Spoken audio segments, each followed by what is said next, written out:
I met Dr. Akintayo for the first time, 2 days ago, I think. But I followed him. I knew from 10, 12 years ago.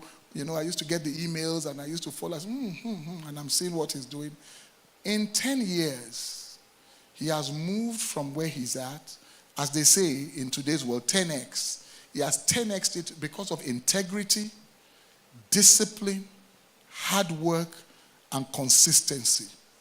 What you are about to be partakers of, again, I'm telling you, if it wasn't church, you will be paying $1,000.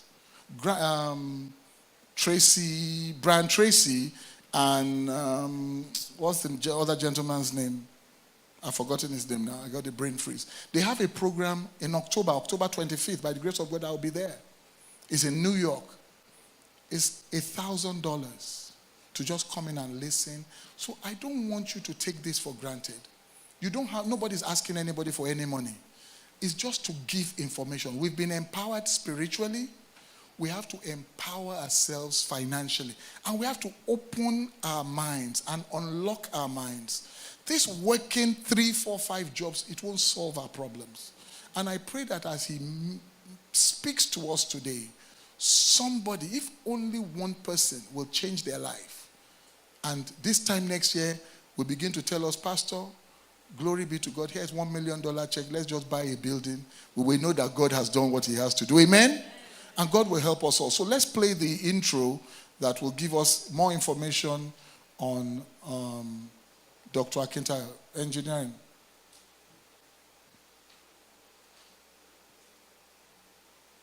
Dr. Stephen Akintayo is Africa's most influential investment coach. He is a member of the Forbes Business Council and a recipient of several prestigious awards, including the Forbes Best of Africa Leading Investment Coach and Real Estate Mogul by Forbes Africa. He is the chairman of G-Text Holdings and the founder of Stephen Akintayo Foundation. G-Text Holdings is the mother company of 11 subsidiaries with a highly innovative and young workforce. These subsidiaries include G-Text Homes, G-Text Land, Stephen Akintayo Foundation, G-Vest, G-Text Farms, G-Text and Associates, G-Text Academy, G-Text Soft, G-Text Hub. G-Text Holdings has several branches in Nigeria, which include Lagos State, Ibadan, Abeokuta, Asaba, Abuja, and Port Harcourt. Other offices are in Dubai, the UK, and the US, and the company plans to extend operations to other African countries like Ghana, Rwanda, and Uganda. Dr. Stephen Akintayo is also the host of the Global Property Brokers Conference, the largest brokers conference in Africa. Now renamed the Global Wealth Festival, several renowned speakers like Grant Cardone, Ryan Serhant, Dr. John Maxwell, and others have been brought on the platform.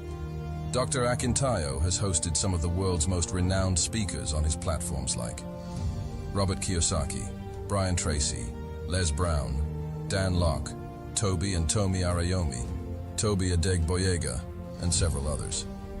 He is the host of the Investment Chat in a Rolls-Royce, which teaches people about different investment opportunities around the globe.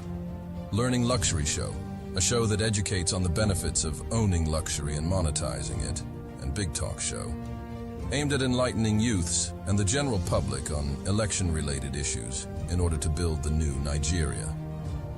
He is also the host of the Billionaire Habits podcast, Burj Khalifa series in Dubai. You can watch them on the Billionaire Habits podcast. Dr. Stephen is also the author of 42 books. His latest are The Billionaire Habits for Pastors, Billionaire Habits for Entrepreneurs, and Becoming a Billionaire Land Banker. All his books can be found in Dr. Stephen's books. To book him for speaking engagements, email eg@stephenakintayo.com and contact +234 8188 000 618 for more inquiries.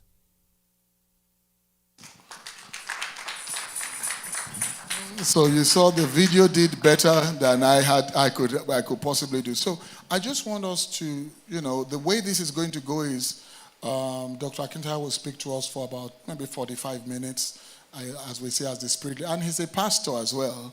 I may add that as well. Amen. You don't want to clap. I say he's a pastor. But when you hear billionaire, Amen. So he's going to speak to us, and then there will be a question and answer session. So while he's speaking, if you have any questions, just note them down. And then after the question and answer session, he'll be available to autograph his books. We have very few. I think we have only about 52 books that are here, and the books will be at a discount because you are buying here. So please, let's put our hands together as we welcome Dr. Stephen Akintayo to talk to us today about real estate investment.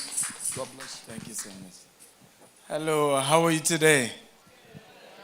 Okay, Father, we thank you. We give you all the glory for all the blessings we've enjoyed since this service began. We return all the glory to you. For all the blessings we received during Daddy Gio's visit, we thank you. We ask that the wisdom that will be impacted with in these few hours will change our financial destiny around. In the name of Jesus. Thank you, Heavenly Father. In Jesus' mighty name we have prayed. Amen. Okay, welcome everyone. I want to thank you all for waiting behind. I know here in America, time is money. And oftentimes we're paid per hour. And so to create that time to wait and learn, I think it's a good investment in yourself. But it's important to also note that we must invest in meetings like this because it has the capacity to turn things around for ourselves. I have been oftentimes frustrated when I see black people in developed countries like this because the reality is that America needs you and I than you actually need them. But unfortunately, the way we go about things, right, is as if, they are doing us a favor. Recently, the U.S. now gives Nigerians 5-year visa instead of the 2 years. I could see Nigerians so excited, but they didn't do it because they love you, right? They're doing it because things are shifting. Ukraine war opened the eyes of America to the fact that they are losing allies. And America is likely to have issues when it comes to agriculture, feeding America into the future. And their own recalculation is that Nigeria now needs to play that role.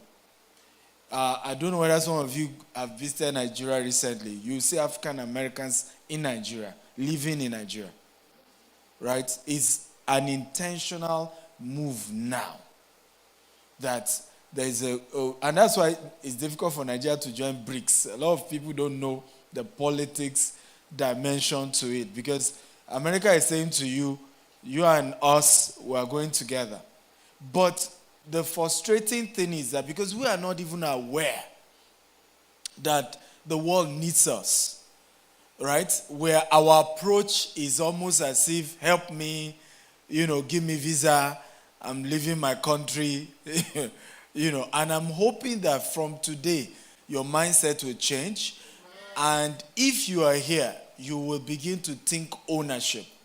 So before I get into my slide, the first thing I want us to know is that there is a contradiction when you move to this part of the world. America is a capitalist society. However, you as an African, you have a socialist mindset. Do we understand what I'm talking about? Right? Socialist is concept around togetherness. We work together as a family, isn't it?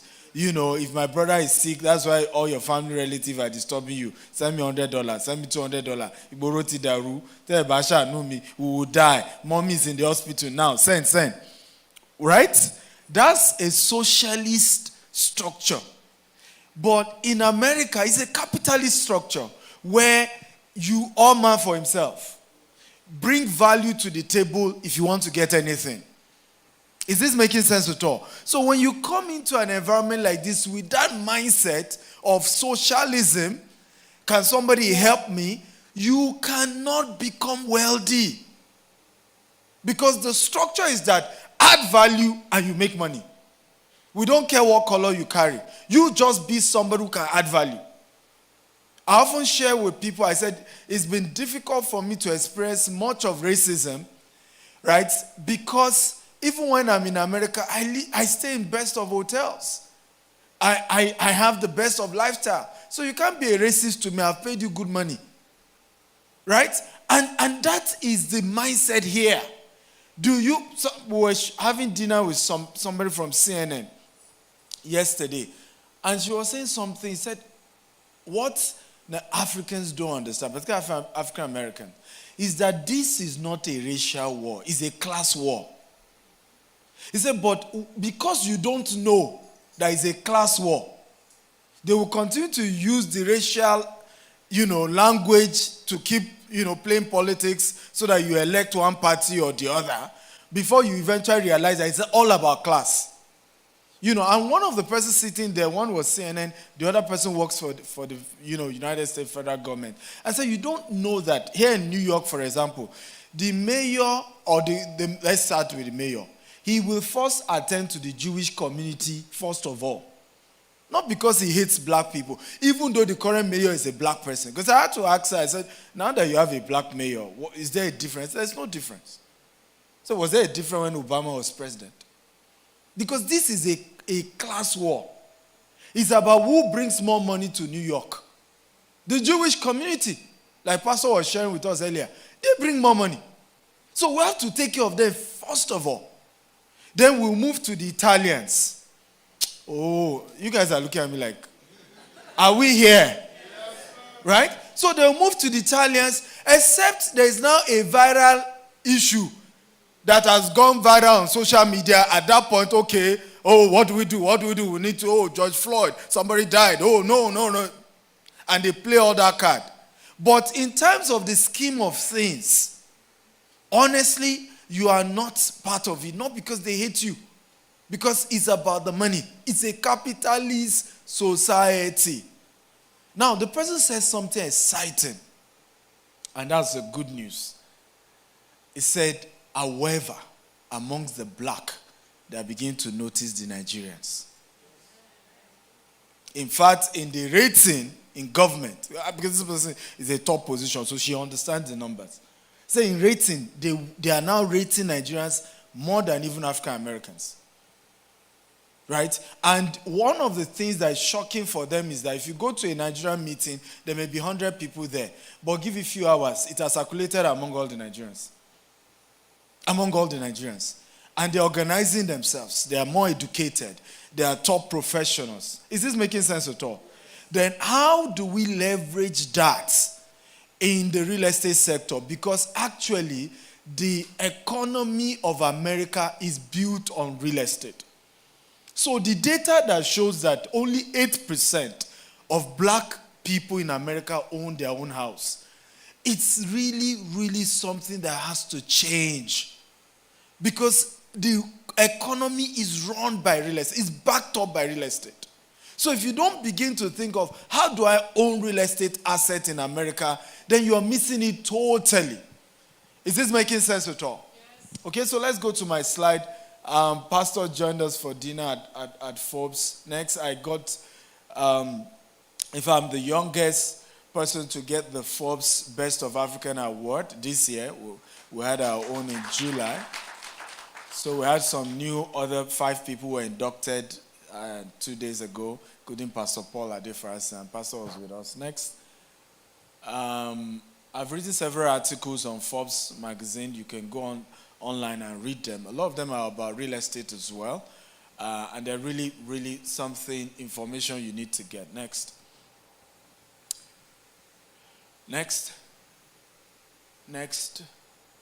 Okay, now, one important thing I always talk about, and this is very key.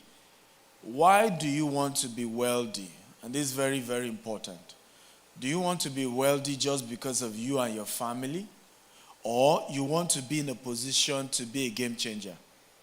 In a position to be able to impact more people? And for me, one of the major reasons I decided to become extremely wealthy was to be in a position to help people. And why am I saying this? The reason most of us are not wealthy is because our vision is limited to our family. And so when challenges come, are we together now? And, we hustle and we're able to pay the rent and all of that, we relax again. Who knows what I'm talking about?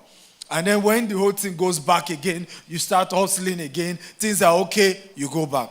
But when you have a broader, bigger vision, right, that I don't just want to be rich for me and my family alone. I want to be able to pay school fees of people. By the grace of God, we've paid tuition fee of over 10,000 people in the last 15 years. Okay? And for me, that is one of the things that gets me motivated. Because I know that if I decide to slow down, right, the next tuition fee is going to fail. Right? I won't be in the position to help some other people that I normally help. It is making sense at all. And that will keep you running faster than you are currently doing. So we do a lot of charity projects. Keep going. This was our widow outreach, where we had, provide food for widows and all that. Next. And we also have a foundation grant. And this we're bringing next year to even America. We're doing this next year for Africans in Africa and Africans in diaspora. We give $5,000 to support businesses, but this year we focus just those back in Nigeria. And so every month, 2, 3, 4, 5 people get $5,000 from our foundation for their business. But next year we're extending it to Africans in diaspora as well. Next. Okay, so I have a gift for you guys, and it's one of my best-selling books on Amazon. It's called Maximizing Your Real Estate Investment. So you can scan the QR code and you just put in your information and to send the book to your email. And that's my gift for you. It's going for $47 on Amazon, but you're getting it for free. But yeah, you can. If you want to clap well. Me, I don't like this average. I know we're in church, but if you feel like clapping, then clap properly, right? But it's important to know that I just don't want you to get the book and not read it, because that's not the intention. The intention is that you're able to read it. There's a limit to what we can do in the next 2 hours. And I have, I think, another meeting by, I think 4 p.m. today. So there's a limit to what we can do in this meeting. But the book can help you understand real estate in a deeper dimension than what we can carry. So I hope you get to read it. How many of you are promising me to read the book? Right? Okay, beautiful. Next. So let's go into wealth, the subject of wealth. I always focus on this. You need to know there are 4 ways to access wealth. It's, 3 ways rather, but it's majorly through investment. Even when you start a business, the ultimate goal of that business is to eventually retire and be getting returns on your investment. In other words, dividend from the equity that you own in the business. Are we together? So there are 3 levels to this, and whenever you're doing this, you have to be focused on that. There's something we call the high risk, investment opportunity. And under that, we have the options, we have futures, we have, and when we say futures, we're talking of trading, whether it's Forex, whether you're doing crypto, which other high risks do we know? Okay? Come on, are we together? What other high risk investment do we know of? Oil business, right? So commodities, trading commodities. So these are high risk investment. They give good returns, super returns, fast returns, but they are very, very risky. Now, the purpose of this conversation is not that you shouldn't do them. It's just that you should be aware of them. Because part of the reasons why many of us don't do business is that once we hear somebody lost money from trading forex, someone lost money from crypto, but it's a business, it's legitimate, just that it is extremely risky. So if you want to go into it, you should know that from day one. What I'm trying to do here is a risky one. Maybe I need to be a bit careful how I go about it. The second category, we call them the middle or mid-risk business opportunity. We have real estate on top of that. We have, equity, mutual funds, large, small scale cap stocks, high income bonds and debts, right? So these are like middle risk investment. In other words, the risk level for these ones are very minimal. Are we together? And then we have the low risk type of investment, government bonds, money markets, bank accounts, cash, treasury bills, and all of that. These are low risk. Now, how do you know which one is high risk, which one is low risk? Can anybody help me? This is a class, so I'm not preaching, so we need to interact. Who wants to help me? How do we know which one? How do you identify? I know we've given some, yes. If the rate of return is excessively... God bless you, ma. Bonito. Right? The returns on the investment. Once the return is extremely high, then you are into a high-risk business. Now, it doesn't matter who is running it. A bishop, a pastor, a pope, a whatever. You are going into a what? High-risk investment. So, what has often happened in our community is that you went ahead to do a high-risk investment. Now you are claiming victim when you lost your money. Like, who does that? Unfortunately, we too, we like to listen to all those stories. What's it bear? Hey, yeah, moti more. They're all scammers. Don't go there. You did a high-risk investment, and the normal thing is that sometimes you make it very big, sometimes you lose totally everything you put in. I hope this is helpful. What is then my own advice to you today? Divide your investment budget into 3. Put a portion into high risk, a portion into mid risk, a portion into what? Into low risk. So that if you lose the high risk, right, you still have the mid and the low. Is this helpful? Yes. Also very important is that whenever you make money from a high risk investment, pull out your profit and put it into mid and low, because those are the ones that are sustainable. Is this making sense at all?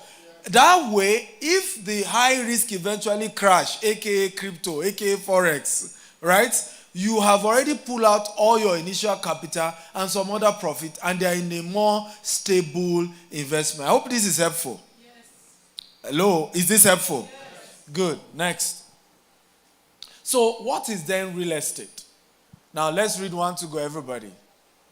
Real estate is defined as the property, land, building, and air rights above lands and understanding rights below the land. Now, I love this definition particularly because we're in New York. Okay, Long Island, but technically we're in New York, right? And in Manhattan, they don't sell lands anymore. They sell air rights. And that's why I love this definition. Right? So what happened in Manhattan, somebody maybe owned the land and has built already I'm just giving an example, let's say 25-story. You now want to do business, come to that person and say, okay, I want to buy the air right from the 26th floor to the 80th floor. That's how they do real estate in Manhattan. Okay? So at that point, you then calculate the rent the person has been enjoying on his 25-story for the duration of when the construction will be done. You see that God bless those who invested in Manhattan. Right? So you calculate that first. And then you rebuild an 80-story that he most likely, depending on how you arrange, he most likely will still own his 25, now brand new. Is this making sense at all? He also got all the rental, yield, and yet, depending on the arrangement, either you still be paying something every year on that air right of 26 to the what? To the 80th floor. Is this making sense at all? Yes. Are we learning? Is this helpful? Okay? Now, it's important to have this conversation because sometimes we don't understand how powerful real estate is. We only see it from just this building. You have to think that what is beneath the building, what is on the building, and what is above the building. And that's why some states like Texas that has oil, A lot of people have really, really made it big time because they also, when they were buying it, insisted on buying. You can buy land and actually not buy the minerals. These are now important things to note. So, if you're buying land anywhere in the world, you must be particular about, I'm buying the land and anything beneath and anything above. A particular pastor in Dallas, I don't know whether it's Dallas or one of these Texas states, God just told him, go and buy a property. Right? He reached out to them and he only had $200,000. They gave him one particular figure. He told them, I have $200,000 cash. If you guys want the deal, they were a bit reluctant. After a while, they called him back and they sold the property. A year or two later, they discovered that there was gas. So the first check he got on this land, true story, was $5 million. Then the neighbor also had a gas, but the pipe to tap into that one's gas must come through him. That one too had to pay easement for the pipe to go through his land. From an initial investment of what? $200,000. And you and I in the same America.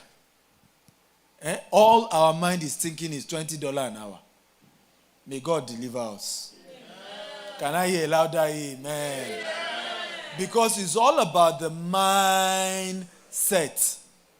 Right? Some of you say, but Dr. C, you don't understand. How do we get the money? It's the mindset you need to get first.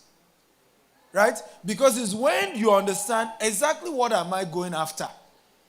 And I'm not asking you to quit your job. I'm not asking you to even change your career. I'm just saying real estate must be part of your, wealth creation agenda. If you are in this part of the world, it must be part of it. You have to intentionally begin to think of, how do I add real estate to my portfolio? Because I'm in a country where this is actually how you become rich, real estate investment. Is this helpful? So what are the types of real estate? We have residential real estate, we have commercial, we have industrial, and we have something I call land banking. Okay? This is one of the major ways I have built wealth in Nigeria. I did what we call land banking. What did I do? I picked certain, of course, I got the knowledge first. And please, let me say this. The knowledge of an investment is more important than the investment itself. Can I repeat myself again? The knowledge of what? Is more important than the investment itself. So what I did was to get the knowledge. But I did land banking. So I started getting some land in certain places. I remember some of the lands I got for $250 today are going for between $50,000 to $100,000. And I got in some places 1,000 plots, 2,000 plots. And today I have over 30 of such. And every day they are increasing in value. Okay? Land banking. Everybody say land banking. The beauty of land banking is that you can do it anywhere, including in US. Last year we did a deal, in Dallas, Texas, using the same land banking strategy. They gave me the information. Texas Instrument was going to do an industry there, $5 billion opposite this particular land I wanted to buy. I just saw the data show that this thing was going to appreciate. Now hear this. They were selling for $10 million. All I even did was that I agreed with them in 90 days I was going to pay. All I did was to get somebody else willing to pay $20 million. Right? And the rest is history. In this same America. You're all looking at me. So are you saying that the problem now is not money? Oh, Pastor, should we end it? They are looking at me somehow. They are trying to connect. The problem isn't money. The problem is the information. Right? And having the right partner, because I couldn't have done that alone. I don't understand whether you know what I'm talking about. Who was the lawyer? Who was the broker? Who was, So it's about the information and having the quality people. One of my quotable quotes is this, and this is very powerful, and I think you must never forget it. Two poor people cannot help themselves. One has to climb to the top before he throws the rope to pull down the others. If there's one major mistake we as Africans make, is the fact that we operate a community of our poor connections. And then when we see the rich ones, say, if it's white, we say it's white people. If it's black, we say, right? You know, he's in Rolls Royce, he's in private jet. How much money does he have? And that's our problem. Without realizing that we actually need to go and meet those who are doing better than us. Is this making sense at all? One of those speakers you saw is Grant Cardone. I was in Nigeria. I've been following this guy after a while. One day I just said to myself, enough of just this online following. I paid the guy $50,000 to have 1 hour session. And I've paid multiple times. Yes, one human being, not God. Human being. $50,000 for 1 hour session. But guess what? We're about launching a fund of $200 million next year here in the US. Everything I learned from this guy. So compare. It's up to you. $50,000. Of course, I pay multiple of it. Let's say total, we paid over $250,000 in different sessions. $250,000 versus knowledge of being able to raise $200 million. Are we learning at all? Yes. Right? I had a book signing yesterday, and Pastor raised this question. One of our biggest problems is we have refused to pay to get the relevant information, and that's why we have remained where we are. We've always expected that they should teach me for free. Should be God help them. Some of us, I've heard people who said that to me. Say, should be God taught you. I said, I don't understand. How did God teach me? If God had taught me, he would teach you too. It's not a partial God. It's no respecter of person. What he has done for A, he will do for B. So if it's that it was God, you too should have known what I know. I learned it. The Bible says, buy wisdom and sell it not. Buy it. That's what the Bible says. Buy wisdom. Tap your neighbor, tap your neighbor. Are you buying wisdom? Ask. If that one is not replying, tap another neighbor. Say, neighbor. Are you buying wisdom? Okay? Buy wisdom, sell it not. So the problem is that we're not buying wisdom. We come to this part of the world. We are busy about who is dating who, how to divorce, how to divorce me.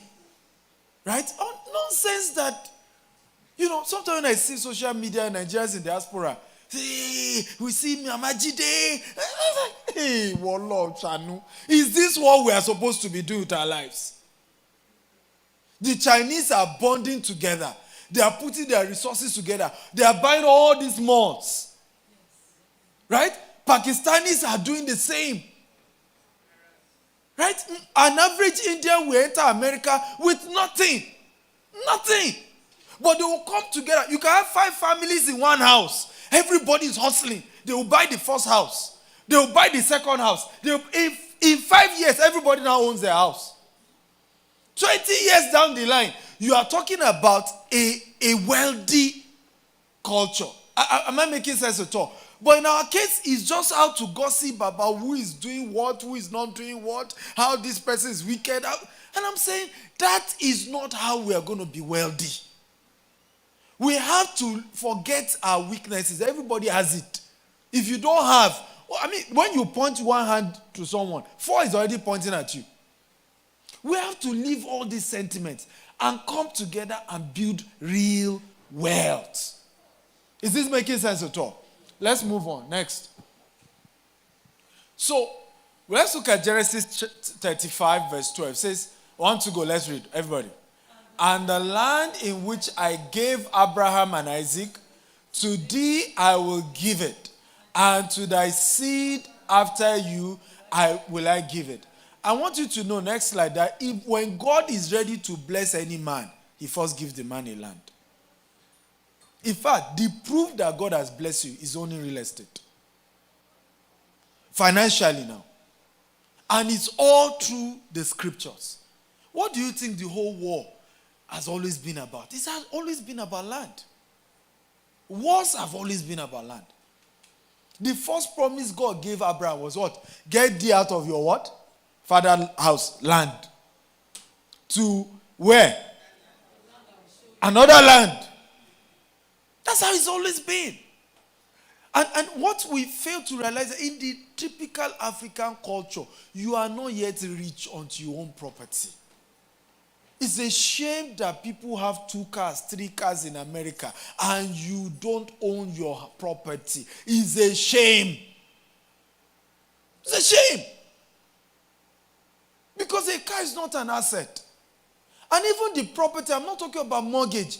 If you're going to get mortgage, you better rent it out. Let your tenant be paying that mortgage. I remember mentoring one of my mentees here in New Jersey. And then he came to me and said, look, you have just come to America. This is your 3rd year. You better take real estate seriously, or you will just walk like many people have had to do. 30 years down the line, they have nothing to show them. Say, Pastor, thank God, testimony. This is my 30th year in US. What did you achieve from it? Some people will say, Toru Omomofishe, how good have those children turned out? Let's stop deceiving ourselves here. Let's stop deceiving ourselves. If those children don't turn out to become successful entrepreneurs, successful professionals, it's still a failure. Either way. And sometimes you've even lost everything. We need to begin to... I hope I'm not too hard. Everybody's quiet. Maybe I need to slow down.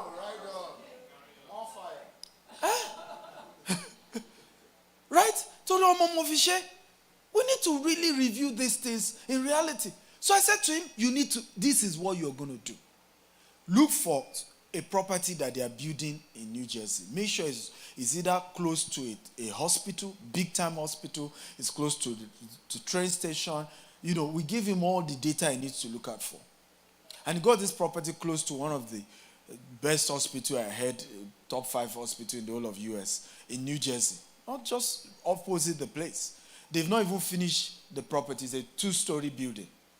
Right? And he was saying, but the deposit, I don't have. I said, whatever you have, go and give them. They've not finished the house. They're not going to give you the house yet. Right? So tell them, this is how much I have. Just hold it. I'll be coming, and he gets his check every, is it 2 weeks you guys get?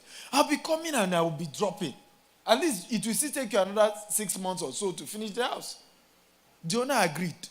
True story. He deposited the first money and then gradually kept putting. Guess what? The first thing that even happened to him was that between the time he deposited the first money and when they actually completed the building, the value of the property had grown by over $50,000. That's the first testimony. Right? So he eventually got the property. I told him, I said, because you are using mortgage and all of that, it is foolishness to think that a mortgage is an asset, except you have tenants. You are not trying to impress nobody. This is a big property. So renovate it. So what he did was, the first floor, he converted to 2-bedroom. He was living there. Second floor, another 2-bedroom. He rented it out. The last floor, another 2-bedroom. He rented it out. 2,000 first floor, 2,000 second floor. Mortgage 3,000. Earning extra 1,000 every month.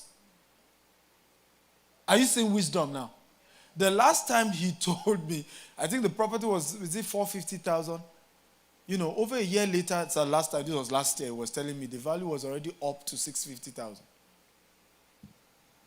And I said, now you can take equity line of credit and replicate it. Do 2 more. And then 3 more. And then 4 more.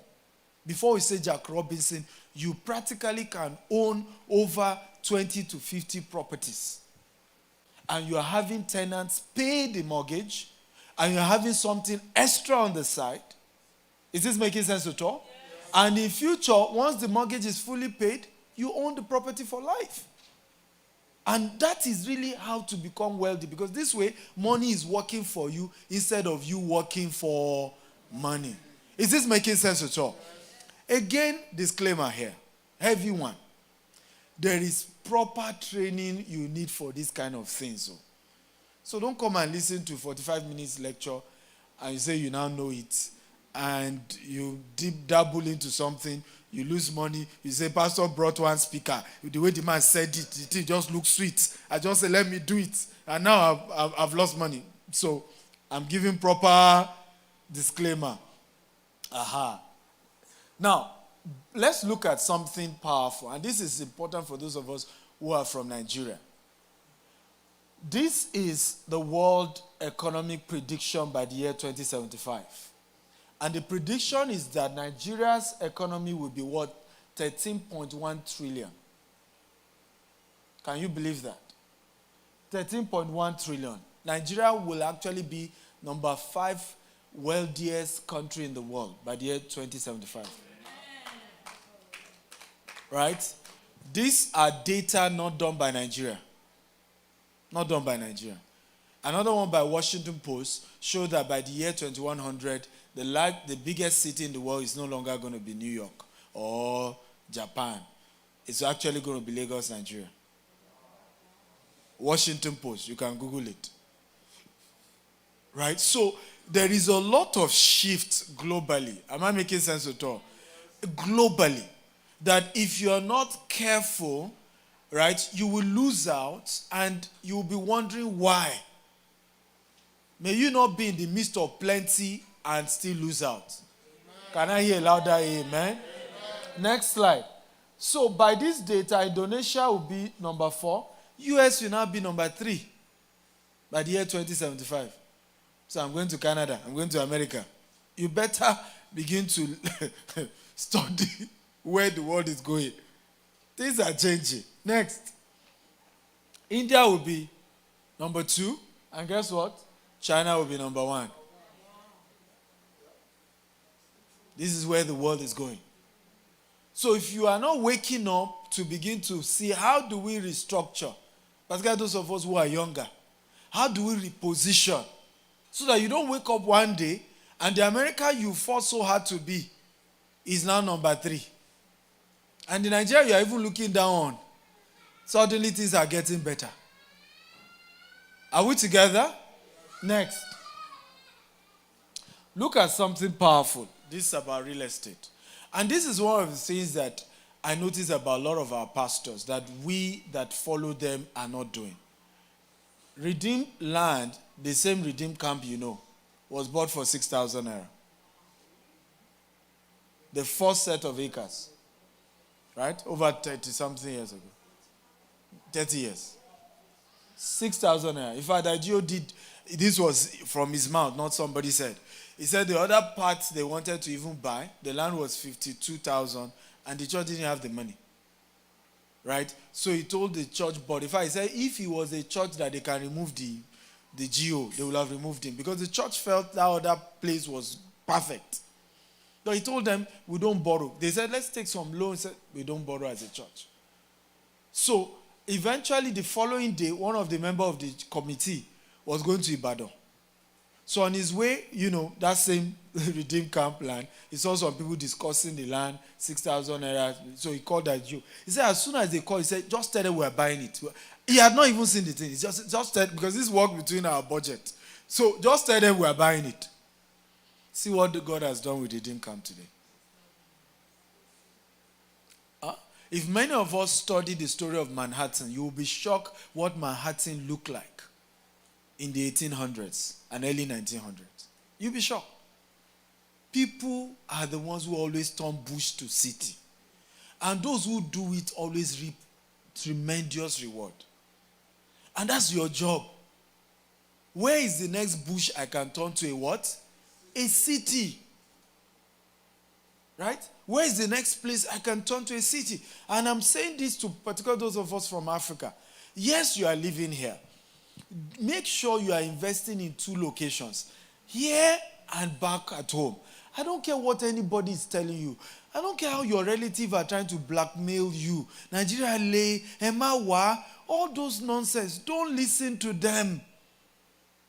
Don't. Because those are just ways to siphon money from you. And in future, you get back to them. The same people you used to feed, they own 2 properties, 3 properties. And I'm telling you practical stories here.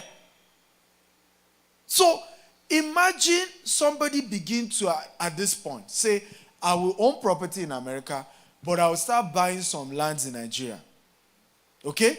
Of course, again, disclaimer, remember I told you, proper guidance, training. It's not just, they say we should buy land, anything, go. Get to meet those who have done it. How have you done it? I own 30 estates. You should ask me, how did you do it? How do you handle Omonila issues? We even discussed that yesterday in my book signing. And those of you who are getting the book, The Billionaire Land Bank, I even shared that. So read the book. Right? I shared the principles. I even shared to a point to say, at some point, maybe you should start what we call mini estate. Buy from a credible real estate developer. Okay? And you can have a mini estate with them. Pastor has one estate in Abidjan. Right? 10 acres there. I'm sure some of you probably don't know. They don't know. So why don't you have something there? Of course, he's fought all those Monile Wahala. You are covered, I don't know, order under his own arrangement. Does that make sense at all? I know several people who have done, property business with us. They have never even stepped foot in Nigeria. We use DHL, we send all their documents to them in America, in Canada. And there's security 24/7 protecting that investment for them.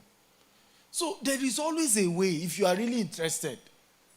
Right? And if you stop listening to gossip and hearsay and all this, can you call one thing? I remember we have a new group CEO, because I'm now the chairman of our company. After 15 years, I stopped day-to-day administrative function. I got a Pakistani man who is our new group CEO. And I remember him coming to Nigeria. You are now the group CEO. Most of our investments are in Nigeria, even though, yes, you'll be operating from Dubai, because we control over 100 properties in Dubai as well. But you have to also go to Nigeria, which is where we have massive investment. He was so reluctant. He said he Googled, all the warnings were just saying, don't go, don't visit, warning, kidnapping, crime. So his first trip was to Abuja, and then I first met him on one of our estates. When he came, I said, oh yeah, guys, we need to kidnap this man now. He busted into laughter. I said, have you been kidnapped now? And he was saying to me, he said, funny enough, Nigeria is just like Pakistan. There are issues, but it's not that bad. He said, you people need to fight all this warning they put. He said, truly, if you type, I want to go to Nigeria on Google, you will just see warning sign, almost like, hey. So you guys need to fight this thing. Because it's the way they are constantly, I made sure he went to Asaba. He went to Asaba from Port Harcourt to Asaba by road. At some point he said, our chief security officer was the one scaring him. When he said you should go to Asaba, the chief officer, there's security concern. I said, yes, is it the CSO that employ you? I said, and he went to all those places. Nobody kidnapped him. And for me, it was intentional because I didn't want to have a group CEO who is collecting 10 times my own salary when I was the CEO, because he's an expatriate, and does not understand, because my own belief about leadership, you, the leader, should be in the forefront. I don't know that this makes sense at all. You don't sit there in the office and you're telling everybody, be going. And that's not my own style. Right? So I wanted to make sure he understood how our company works. So I'm encouraging you, okay? You need to start thinking of how to invest in land banking back in Nigeria. Because 30 years from now, and I'm seeing it happen, I have so many clients today, they're in their 60s, they're in their 70s, and they just relocated back to Nigeria. And I keep asking them why. Just as something for me just wasn't cutting it for me anymore in America. I just want to retire in Nigeria. Right? And it will happen to many of you. You may not know it yet because you are still in your 30s or 40s, but it will soon happen. And it will be painful if you have not invested, am I making sense at all, in something that you can fall back home. Because what will have happened is that all this investment will have accrued. The land you will have bought 20 years from today will be worth billions. I was saying this when it comes to the data, that when you look at the data that says Nigeria will be, Lagos will be the largest city by 2100.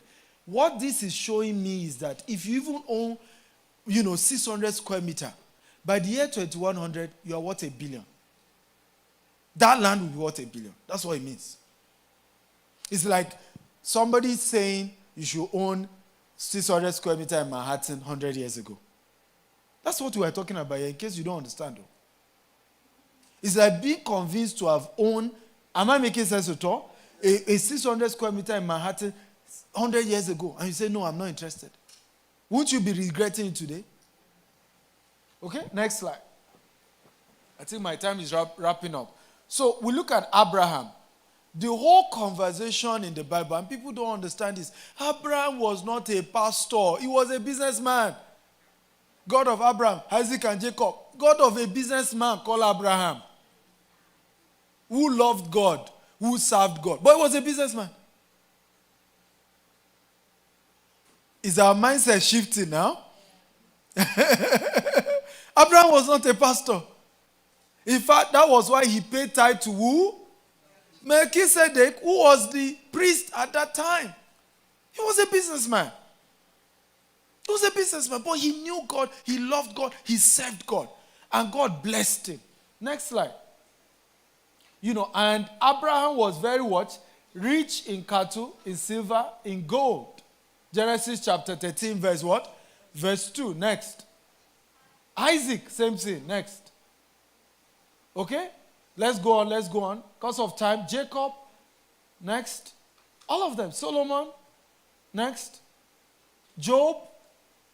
Right? Next. So let's look at 7 ways to make money from real estate as we begin to wrap up. I won't be able to touch on them because of time, but I'll take questions. But you can snap this, because in case you're wondering, how do I get into this real estate sector?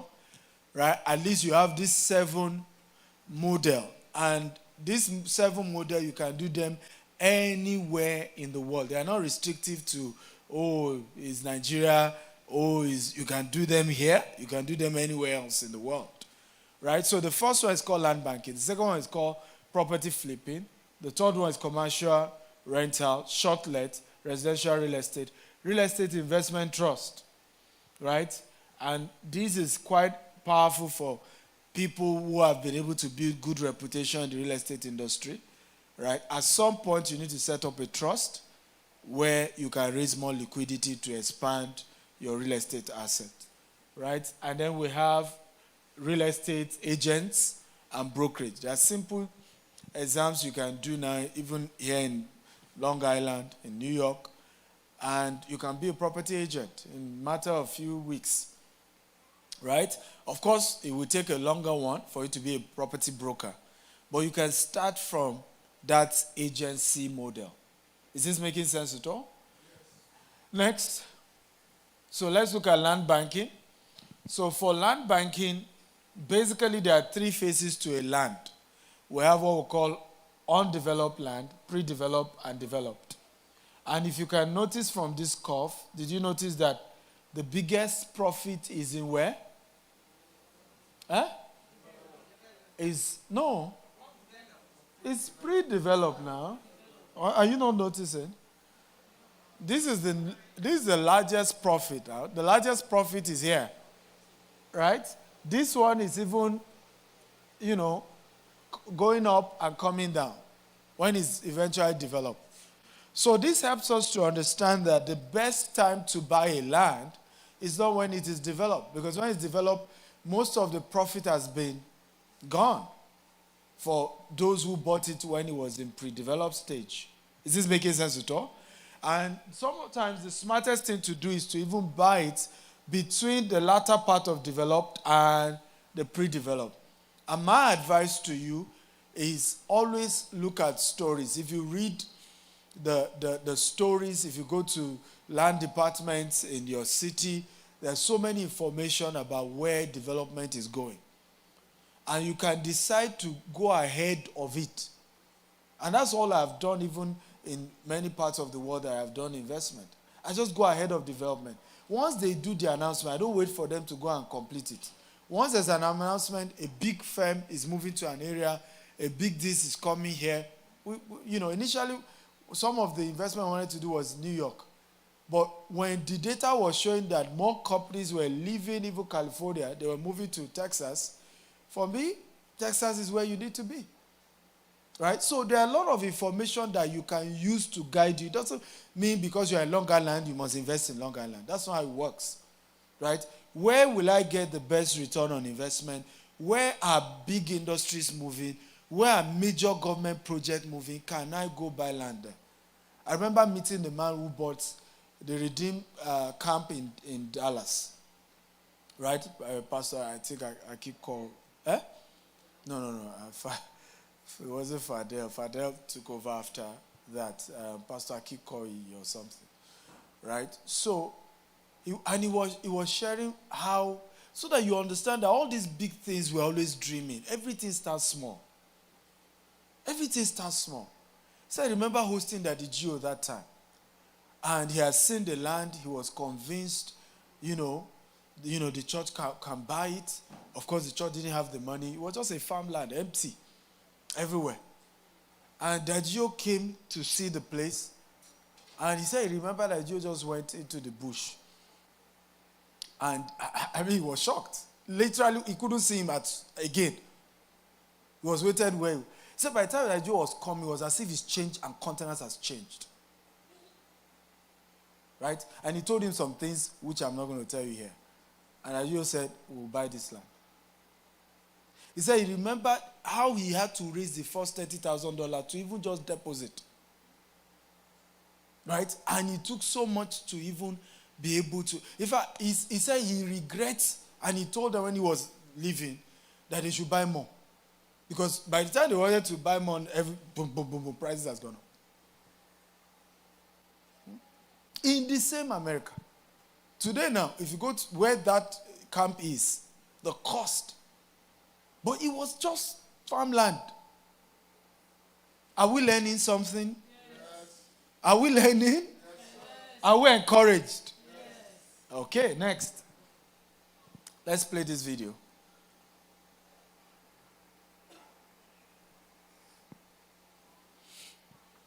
Are you able to play?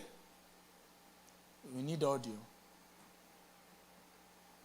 So when you come to land banking, the secret is to look for a place you have a cluster of industrial real estate, and then you come in to put residential and commercial. So look at here, you have the seaport, one of the largest in the whole of Africa. You have Dangote refinery behind us after the seaport, and you have the free trade zone. Here you have industries like Kellogg, Indomie, Colgate. All of them are here. And what did GTEC decide to do? We have 4 estates here that was going to have majority residential and a little bit of commercial. That's how you do land banking, ladies and gentlemen. Okay? Cluster of industrial, then you put your residential and commercial. I love you. Bye.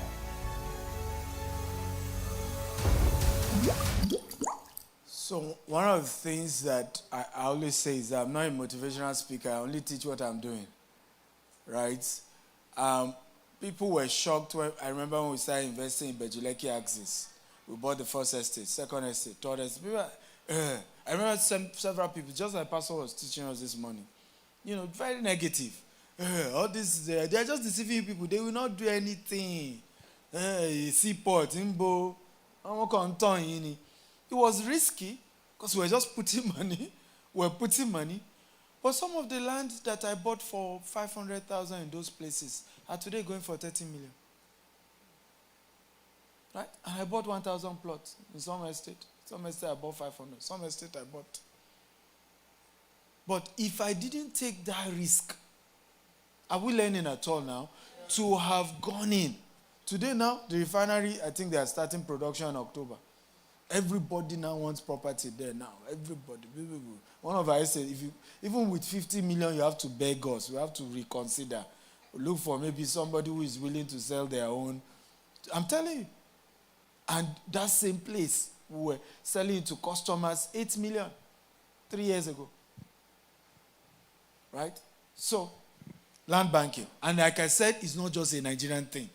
You don't like Nigeria, no problem. We are not begging you to come. Do it here. So when it comes to land banking. Next, please. Do it here as well, because it's a model you can do everywhere. Want to go? Property flipping, second business. Want to go? Let's read. Flipping is a term used to describe purchasing a revenue-generating asset and quickly reselling it for profit. Within the real estate industry, the term is used by investors to describe the process of buying, rehabbing, and selling property for profit. Does this make sense at all? So one of the major ways people make money is property flipping, particularly here in the US. It's a major, because America is aging. Are we together now? Yes. America is what? Is aging. So the buildings are aging. A lot of those properties are aging. And you can literally go to auction and buy at a ridiculous price. Put in some little money into it. And before you say, Jack, in a 3 months period, you are making a $40,000, a $50,000 profit on something you've put in, an average of $70,000, $80,000. Now, some of you will tell me, but doctor, again, I don't have the capital. Okay? This is my argument about people who tell me they don't have capital. Here's my argument. The first thing you must work on if you're going to be successful in building wealth is not actually having money. It's called social capital. Build a reputation. Are we together now? That people will be willing to give you their money. All the richest people in the world use 2 things, including myself. Because you ask, I started our company 1,000 Nigerian naira. Today we own assets over $100 million in Dubai, in Nigeria, in different parts of the world. How did I do it? I used 2 things, OPM and OPT. OPM is other people's money. OPT is other people's time. Anybody who is a billionaire today, that's how they did it. For you to be a millionaire, yes, you can do it by having special skills, right? You get some good job, you're smart enough to, whatever. But I have never seen a billionaire in my life that did not use OPM and OPT. You will have to still use other people's money to scale the business, including Facebook. If you read the story of how Facebook started, there was a phase of Mark Zuckerberg, he was just looking for money. If you watch the movie about Jeff Bezos, there was a phase, he was looking for money. His dad emptied his entire savings. In fact, he was close to tears when he was giving that money. Because if Amazon had failed, and everybody just felt the idea was ridiculous. Including the owner of Banks and Nobles, I don't know if you know Banks and Nobles, Jeff Bezos went to beg the man twice to invest with him. In fact, the man rubbished him. But see what it has become today. Remember what I started. And let me say this quote, and don't ever forget. If you can write it down, write it down. If you hate your current financial status or what is in your bank account, you are not taking enough risk. Increase your risk level and you increase your income. Because money is a reward for risk taking. Can I say that again? Money is a what? Is a reward for what? For risk taking. So the value of some of those, the video I just showed you now is where we have cluster of our estates, right? Now, the enjoyment of that, those property has risen, was the risk I took those years. Is this making sense at all? Not taking those risks to go and be buying those land with the hope that Dangote refinery will work, the free trade zone will work, which were things outside of my control. But without taking that risk, I will not be enjoying what I'm enjoying today. I'm a Christian. I'm a black man only to go to Dubai to start a business. It was a risk. Are we together now? It was not just ordinary risk. It was a heavy risk that I took. Guess what? Our first 1 year in Dubai, we made more money than we made in our first 8 years that we started business in Nigeria. So, if I didn't take the risk to have gone ahead to invest in Dubai, open an office in a place they speak Arabic, me, I'm a Christian, I'm a black man. Do you see all the contradictions? If I didn't take that risk, I won't be enjoying the reward today. At all. At all. We're about starting a 180 unit of 2-bedroom in Dubai, and we're the first African company to even start development of such in the whole of UAE. Right? But it was taking risk. Tap your neighbor, say, take risk, take risk. Tap another neighbor, say, neighbor. Money is a reward for risk taking. Come on, tell your neighbor, you're scared of your neighbor. That's all. So this whole culture, and it's unfortunate that in the African culture, we scare everyone. I mean, the biggest word we love to use is scam 419.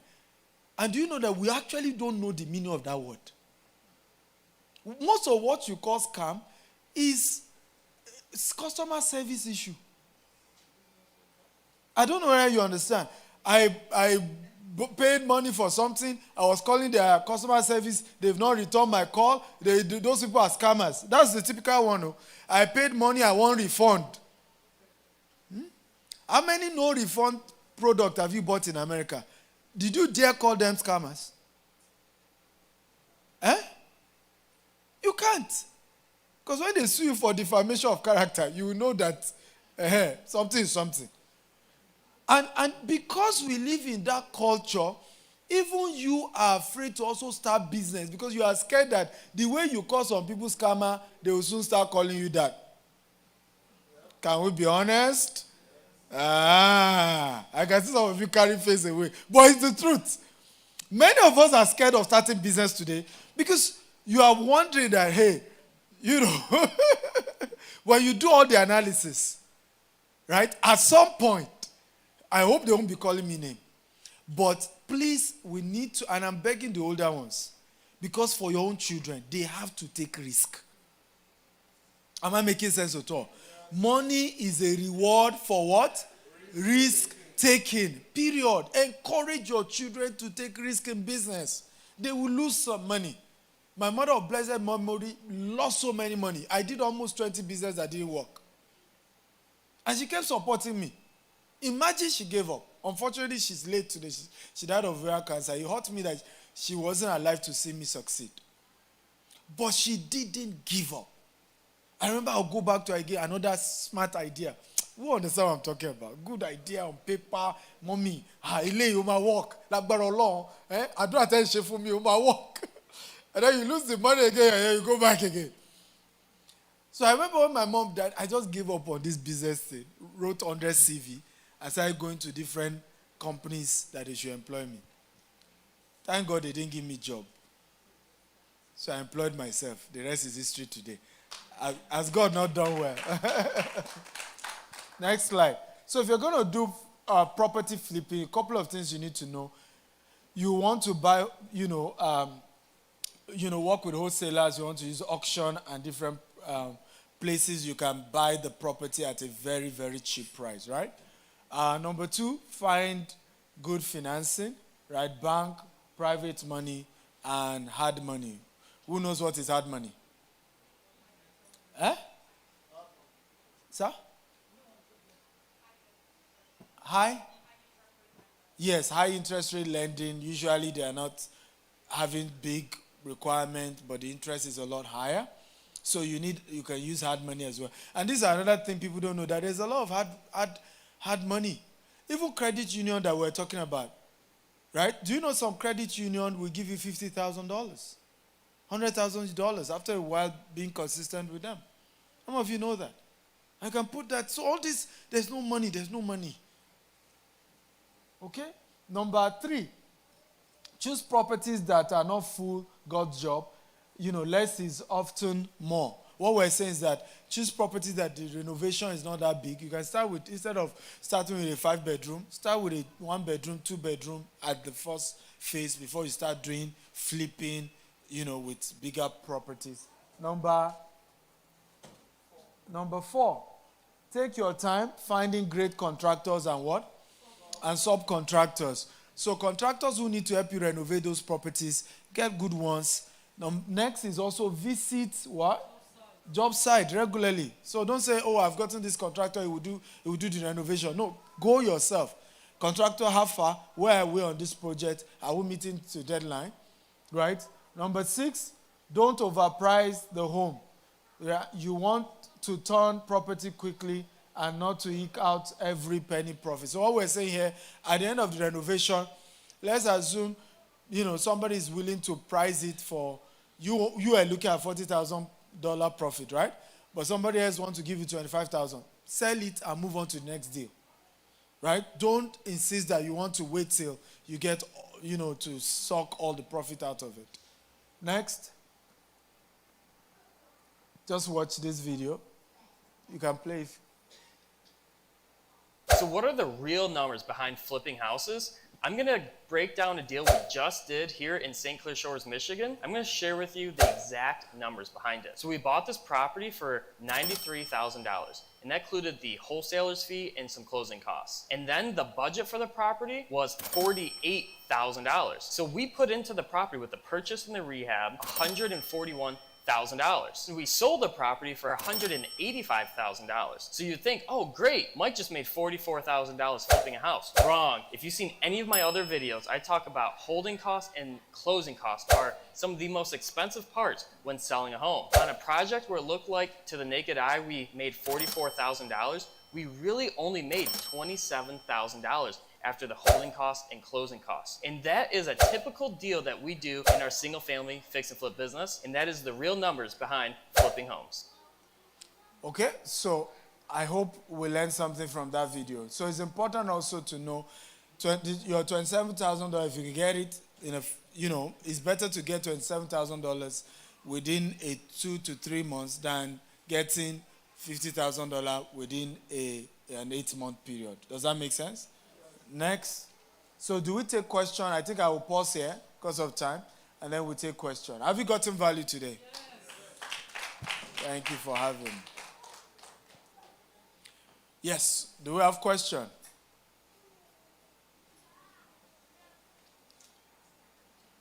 Yes.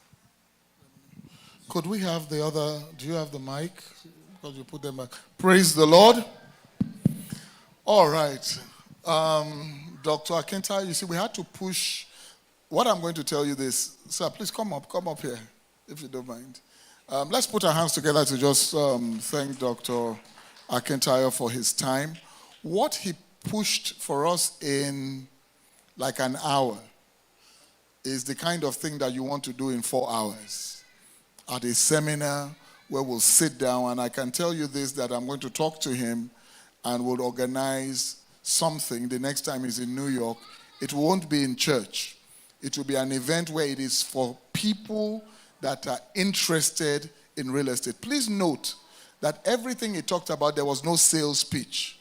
It's not that he's selling his house or I'm selling property.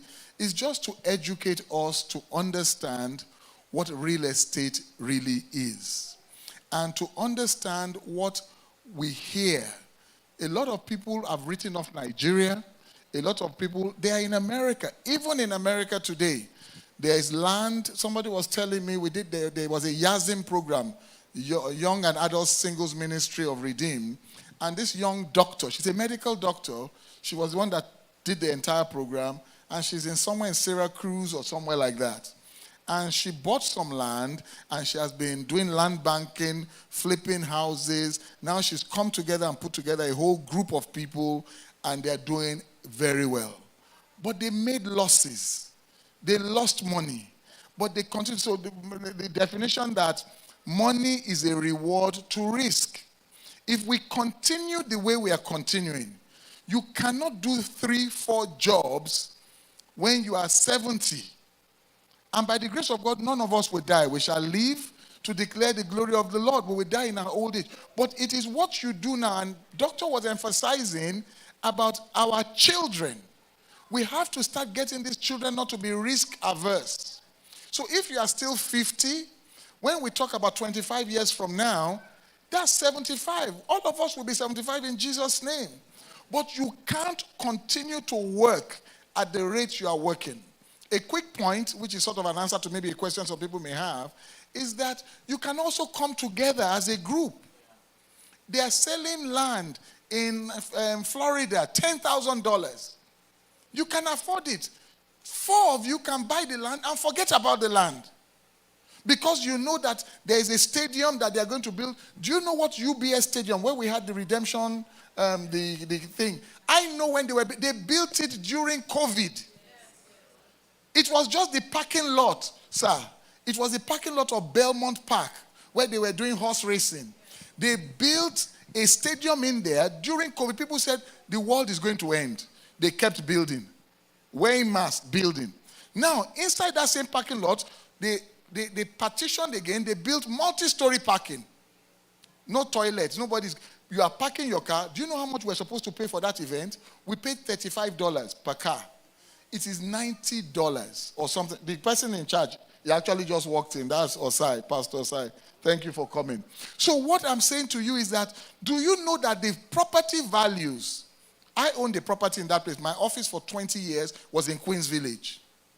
Because of that UBS stadium alone, the value of properties there, sir, went up from about the average of $500,000 to about $800,000. I challenge you, before we take questions, please bring the mics. If anybody has a question, please get ready. I challenge you, wherever you live today, whether you are renting a house or you are living in your own house, go home today and put in your home address. When you put in your home address, it will bring you realtor.com, trulia.com, zillow.com. Any of those, click your own house. It will tell you the history of your house. Inside that, now go 10 years ago and look at how much the house, or the last time they bought the house.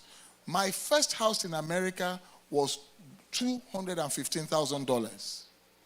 That house today is not eating, is not doing anything, is over $600,000.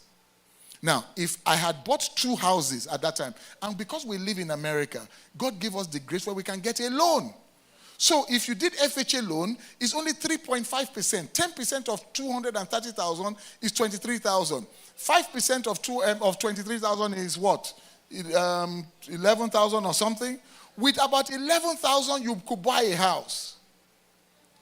And some people took that 11,000. Somebody said, the pumping machine spoiled in Nigeria. You sent it. Somebody did, you sent it. You want to buy a new car. You bought it. For the price of a car.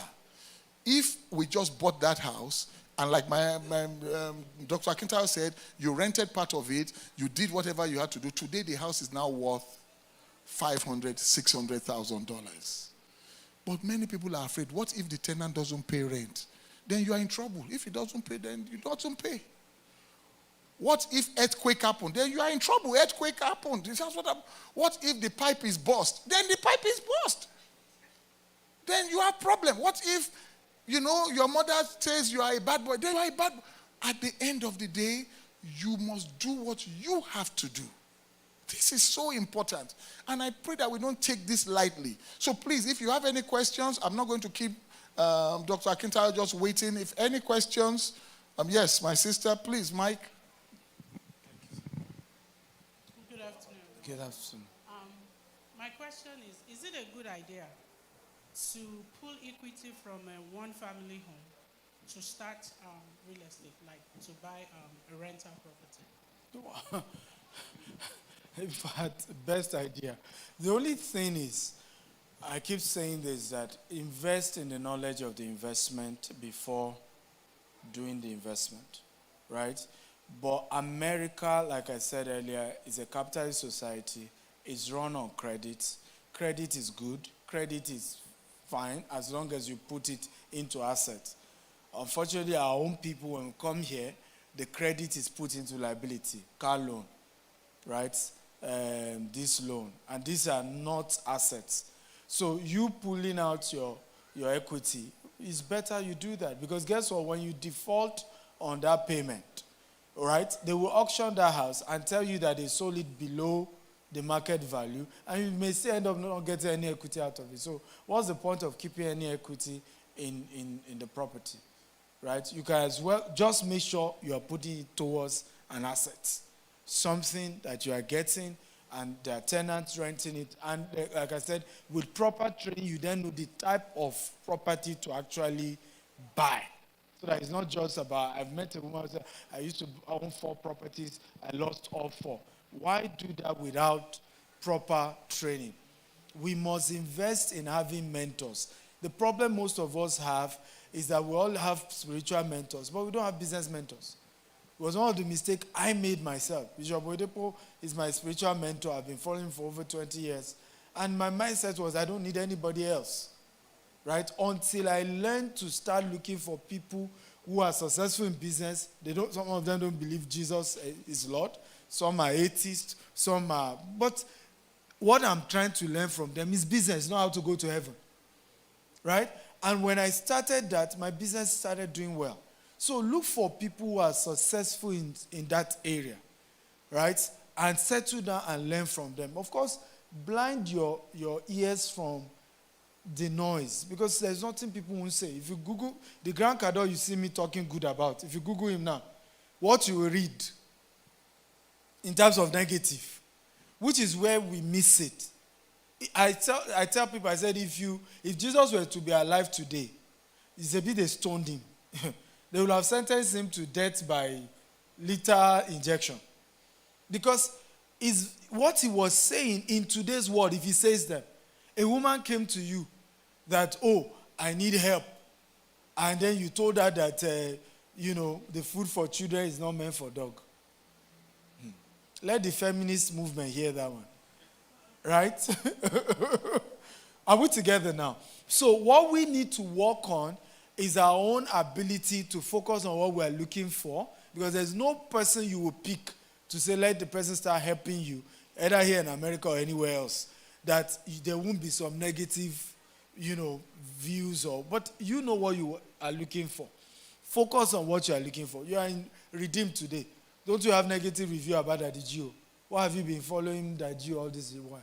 So focus on what you're about to learn, but get a business mentor, get an investment mentor, settle down with them, ask them questions. They can easily guide you on how to go about it. But of course, you can do what you said. Yeah. Thank you. Praise the Lord. Again, I'm just going to keep re-emphasizing some points. You have to get the trading. You don't listen to a 45-minute talk and then you Google land for sale. And you go and buy land, then you discover later that the land is not buildable. Yeah. The mentor will tell you that when you buy land, before you buy land, there's something, they call it soil test in Nigeria. In America, we call it boring test. You have to do a boring test. And now some people will sell land to you. There was a land that we wanted to buy not too far from here. And the guy wanted to sell it at all costs, but no disclosures, no this, no that. When we went to do the due diligence, we discovered that although it's 5 plots, you can only build 1 house. But he was selling it as 5 plots. And so in your calculation, in naivety, without knowledge, you will now calculate how much if I bought this land, 100,000 each, and I built for 300, they are selling houses in the neighborhood for 700. Yeah. You will even go and order a Mercedes-Benz because you have made it. Only for you to get there and discover that even in land purchase in America, you need Department of Health approval. Yeah.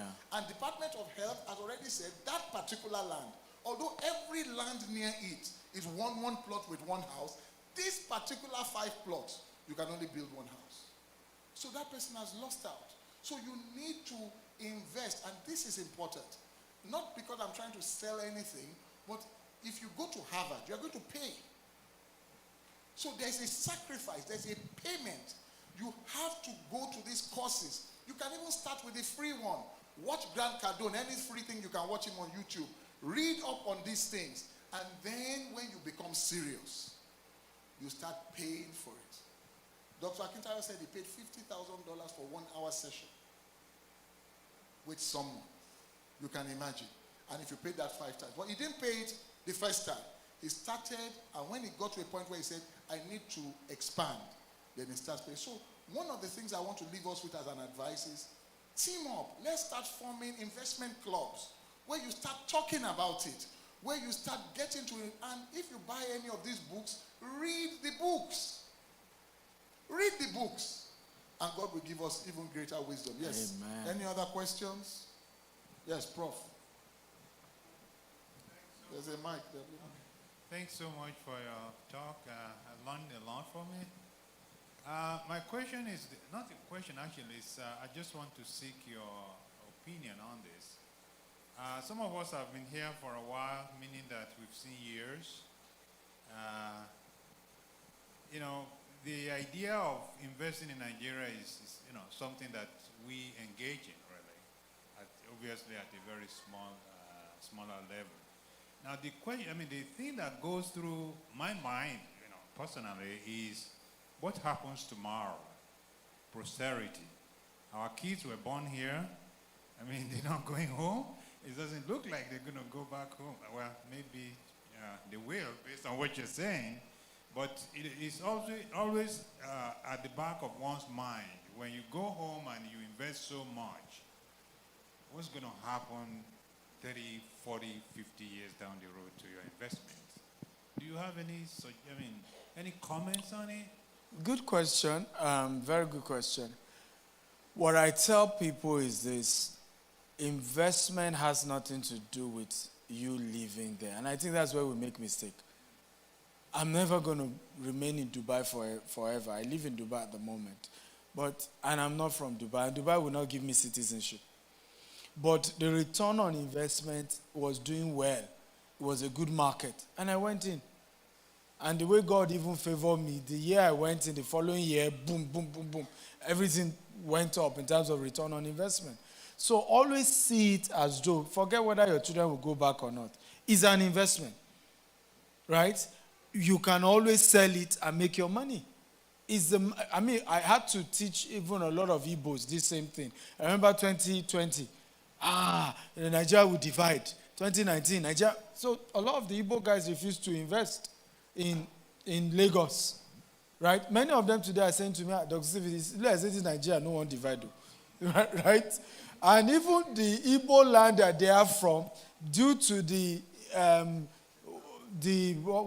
eastern whatever guys now, it's difficult for many of them to go back to their village. Right? So when if they even come to Nigeria, it's that same Lagos they were reluctant to buy, that they have to go to. So see investment as, hey, whether I'm living here or not, whether my children will live here or not, where will I get good returns on investment, right? So if in future my children don't decide to do that, I'm getting my return, I sell it off at a higher price, I move on. Just make sure you get proper training, you do it right, is structured in a way that you don't lose it, and those are the things you should focus on. Also, it's important to know that when we say my children, then start here as well. Teach these children. When I see a lot of the children that are not doing well in terms of parents say my children are wayward, you and I know that a lot of people in their 50s and 60s now, their biggest prayer now is for their adult children. Because it looks as if your own lifestyle is different from the lifestyle they're having. But part of what I notice contribute to this thing is that we as parents never lived our lives in a way that looked as if there was a purpose that they could follow. I don't know that you get what I'm saying now. And one of the benefits of being an investor is that you begin to, one way or the other, help to create some form of purpose for your children. Each time my children follow me to sites, you see them asking questions. So, how much is this? We know that our daddy is the richest man in the world. When they come to Burj Khalifa, they say, Daddy, do you own the whole of Burj Khalifa? Want to know. But technically, are we together now? You're already framing. They are thinking investment. They are thinking ownership. I hope this is helpful. Because the biggest thing you can leave for your children is not even the land or the house. It's the experience. Right? That they can see daddy and mommy came together, they did this investment. Then I used to follow them. You are already helping.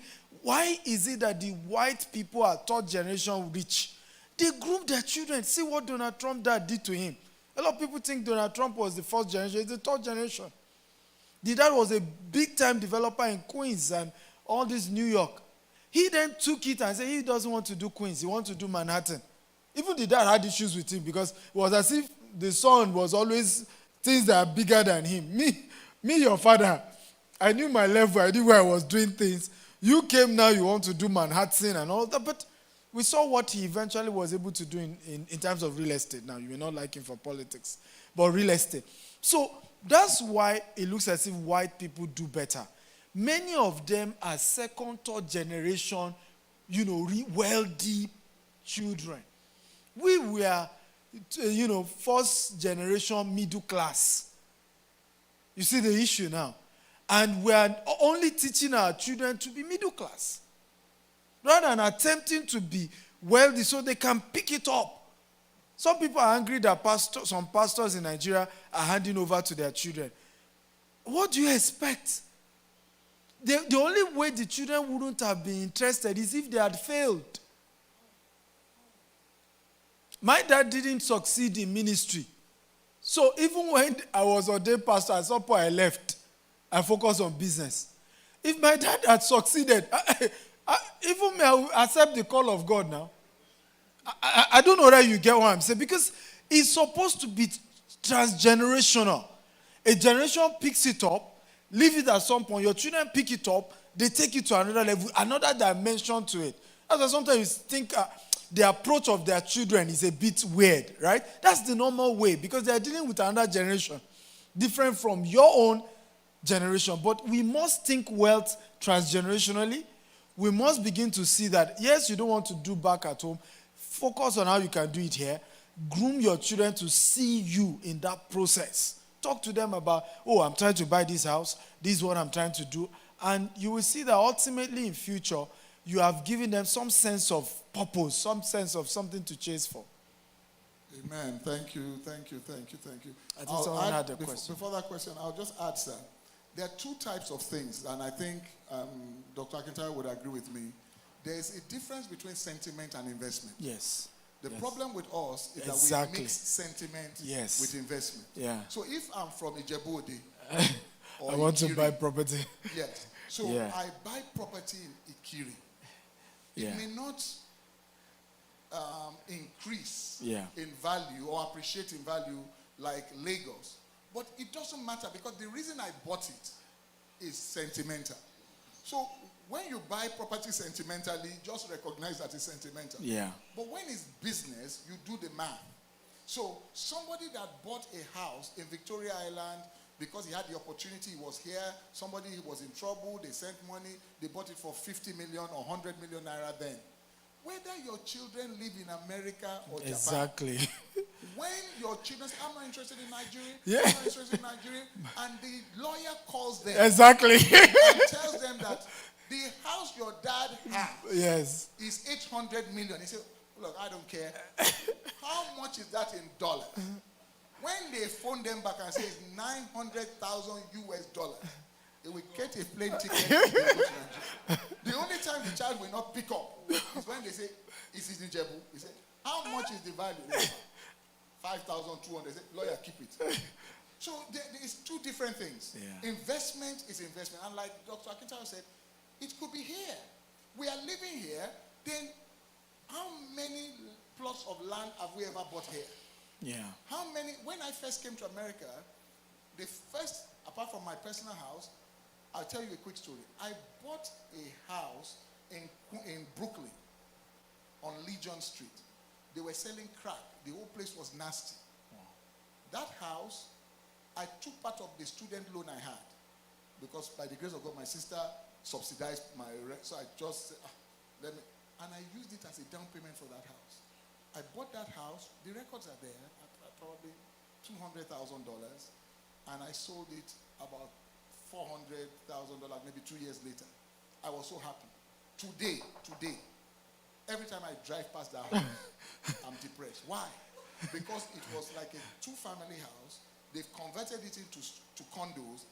One condo, $1.2 million. Jesus. The second one, 1.2. So I made money, but I'm just saying that the money, it keeps going up. Everybody here knows that downtown Brooklyn was a no-go area before. Everybody knows that East New York, all of us, the people that first came to America living in East New York, they struggled to move to Queens. Then from Queens, you move to Long Island. Am I lying? Those houses now, there's no house in Bed-Stuy, in Bainbridge, all those areas, Crown Heights, they were selling them. In fact, houses in Harlem, sir, were $1. There was a time they were lottering it out for $1 because Giuliani was mayor, the whole place was a mess, they were selling drugs. You go and do lottery. People say, don't buy the $1 house because the place is bad.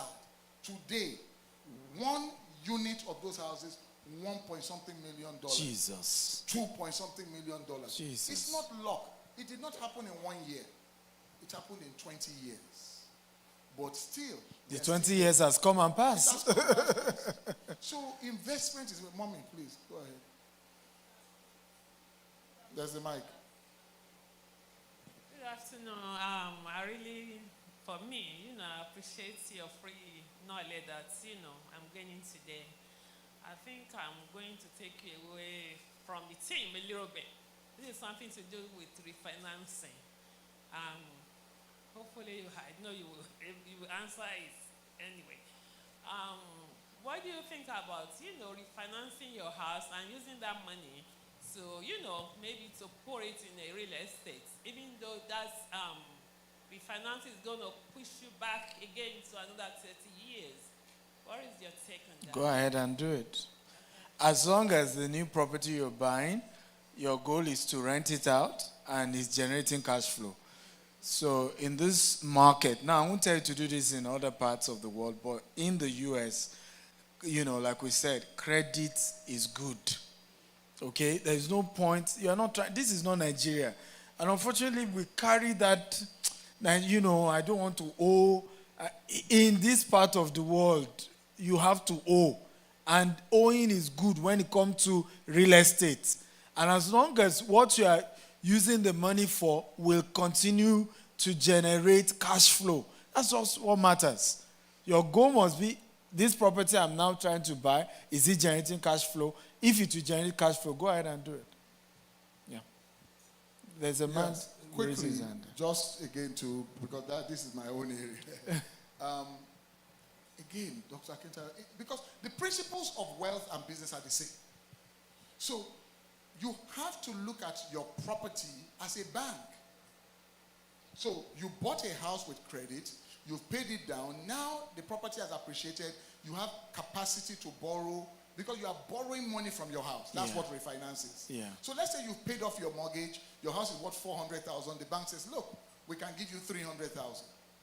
If you take that $300,000 and you go and buy a new car for $100,000, you go and do the kitchen of that house for $50,000, you go and do the carpet of that house for $40,000, then you go and look for somebody that's doing one get-rich-quick scheme, and do another, then it's a loss. Yeah. So you have to approach refinancing as if you are going to a borrower to borrow more. But you should thank God that you have a bank that you own, because your house is now your bank. Yeah.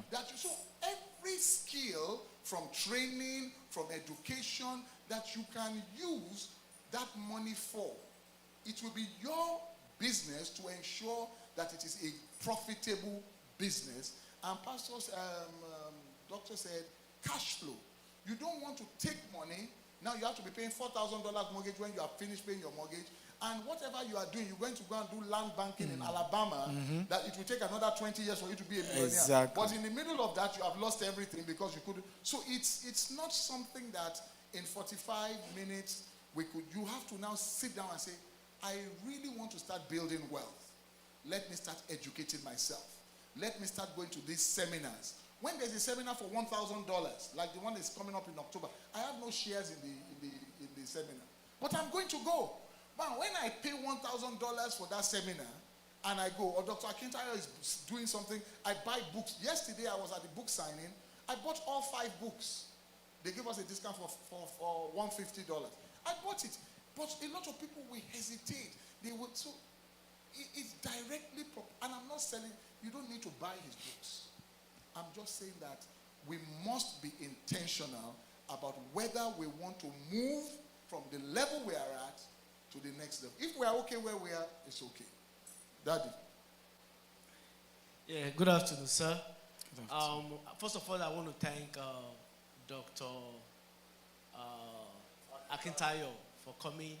I'm somebody that I've been following you on Instagram. You know, you and I have been chatting. So this is a person you've been chatting with. And I was trying to collaborate with Manny Fernandez in California. So I'm in the field of real estate as well. Okay.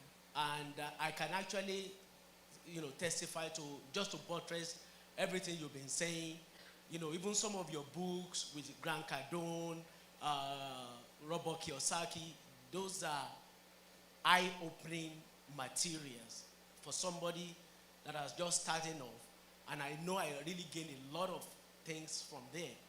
I just want to tell everybody here today, like usually they say, don't wait till you buy land or property, but buy and wait. So I can attest to everything that they've been saying. Property you buy years ago and now, you wonder the down payment you put down and how astronomical the value of the house goes up. You can really, I don't know where you're going to get that from. So real estate is the right place to be. And my question to you, sir, I want to ask you, how do you able to overcome some of the obstacles at the beginning of yourself going into real estate? Because I read some of the things, about your background and a lot of stuff. And how do you overcome some of those problems, challenges, finances, the fear of unknown, what people will say, and whether I'm going to fail, and stuff like that? How were you able to scale and to be the person you are today? Thank you, sir. Thank you, sir, for that question. And yes, I remember, trying to link me up with Fernandez, and it's good to see you, sir. For me, I really didn't have a choice. I honestly didn't. The way the trajectory of my life, like I said, by the time I was finishing school, my mother died of cancer. Till today, it's still one of the most painful experiences of my life because her tummy started swelling up. So she would go to teaching hospital for 6 months. They couldn't diagnose what was wrong with her. And 6 months later, she was like a 9-month pregnant woman. And she was in her 60s. And I remember that, even our boss, everybody was almost, because she was a civil servant. So they had to say, okay, we'll send you to a private hospital, even if with the workers we need to pay. In 4 days, what they couldn't do in 6 months, they discovered it was ovarian cancer, but it had spread. And 2 days after surgery, she died. Okay, here was I again. My mother had died. We were to bury her. No relative gave us a dime to even bury my mom. The day we buried her, her siblings were sitting at the only house she built that is actually for their mom, which is my grandmom, and that we needed to leave. It took my mom's best friend to say, no, what nonsense are you talking? And thank God she had given the survey to my older brother, who then said, no, this is the document. Is siblings, my mother's siblings. They didn't give us 10 naira to bury her. And yet they were now arguing over the only land she had, which was the only place we could stay. Practically could stay. So, and even in that house again, we were there for days, no food. My older brother had married, the wife was pregnant. So I just had no choice. I looked for a job I didn't get. So, somebody said something that when you're on the floor, it gives you opportunity to be blind and deaf to every other thing. And some of us really, the problem is that we are not yet on the floor. There's still some uncle, there's still some, we still have pastor in church, pastor help me, and we still have all those supports. But when you get to that point where it's you and God, and you only have nothing else to do but to succeed, There's no other option. Then you will start taking the practical steps that you need to take. And so for me, when I started, people were mocking. There was a lot of stories at the beginning. I remember even about 8 years ago, I started coming to America. I was teaching this thing. I didn't have all these results yet. You know, we'll do seminars. Before, people say, hey, but man, down low, scammer. Somebody come out there for Nigeria. For a coin, while America. And there was, but I didn't care. Today now, the results now is speaking. And you could see some of them even reach out and say, we knew you succeed. You didn't know. You were part of, don't deceive me. You didn't know. We had always known. You are very hardworking. You didn't know. Don't say, you were part of those, doing side talks. So for me, I didn't have a choice than to just keep grinding till it worked. And thank God it worked, because I honestly didn't have a plan B. There was no other alternative than for it to work. And we bless God that it worked. I hope I answered your question. Yeah, praise the Lord. And again, it's really important that Dr. Akintayo talks about that, because one of the things that we see and that's why when he said, I'm not a motivational speaker, I'm teaching what I do. One of the biggest challenges for people in investment is that you could bring people together and say, let's build this. And it fails. It's not a scam. Yeah. It just failed. Failure is the foundation. Who knows what I say every time? On which success is built. So integrity is what matters. It is the integrity of your heart. God worked with David because David had an integrity of his heart. His heart was after God. And I'll give you a quick story because you don't know me. My father died, 5 children. I was 1 year, 11 months. The oldest was 9. Wow. Now, when people say, why did you go into real estate? Because that's what I do, real estate. Because before he died, my mother said he woke her up one day and said, I'm going to cash out my insurance. I said, why would you cash out your insurance? He wasn't sick. He was a medical doctor. Not that he was sick, just God spoke to him. He said, the land my father gave me, I'm going to go and build a 3-story building, 4 flats, and a penthouse on top. We will use it as a hospital. It will be the biggest hospital in Ibadan. He was comfortable. He was wealthy. And he started building that house. It took him about 3 years or so to build the house. After then he told her that, now, if anything happens to me, instead of hospital, you guys can just live there. He fell sick and he died. It was that house that made us not homeless. We lived in that house, and every month, I would go with my mom downstairs to the 4 flats. We lived on the top floor. Go to the 4 flats, they knock on the door, collect 30 naira per month rent. And then I started, my mom would say, thank God for Bayo, that we have a roof over our head. They would have had to distribute us because nobody can take 5 children at once. And mind you, my mother was 33 years old. Jesus. My father was 43. So, like my brother said, you do, when you see that, the people that have and that's why sometimes we're making our children too comfortable. Yes. Our children don't have any needs. So I was always sitting on the top. There was a 4th floor. We called it roof garden. And in Ibadan, Okebola. I would sit down there and I'll be looking Mako Hill far, far, far. I know when they built Femi Johnson, Cocoa House is there. And I said, one day, I'm going to get out of this place and I will make it. Don't feel bad that you are down. Yeah. Down is the only place that you can be if you are down. You will be more concerned about being up. Yeah. So when you are down, he who is down need fear no fall. Yeah. Then you start to build. But you will fail. When you were saying that I failed, forget about it. It is that when people say, when you have a vision, when I bought land in Abidjan, even my wife considered that maybe there's something going on. When I went after Mowe, I went to buy land. Oh, forget, the land that we've lost, we've lost. Yeah. What I'm trying to say is that you will lose. You will win. But if your heart is that this is what I'm here to do. And so now if somebody comes to me and says, oh, you are so lucky. I say, I thank God. Bishop, you say, I'm not lucky. I'm lucky, yeah. You are walking. There is no shortcut. And we are not even yet attained. Yeah. We are still just... So when Dr. Akintayo is talking about houses in Dubai, it's not by luck. Many failures. Yeah.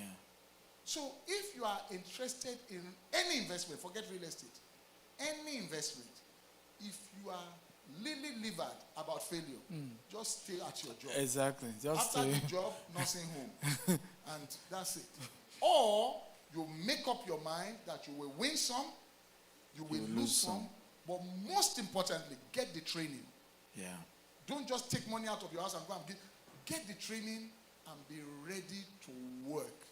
Every night, every property that I've ever built, I first go and spend money, sir. I don't have the money. I'll first go and spend $500 on architectural rendering.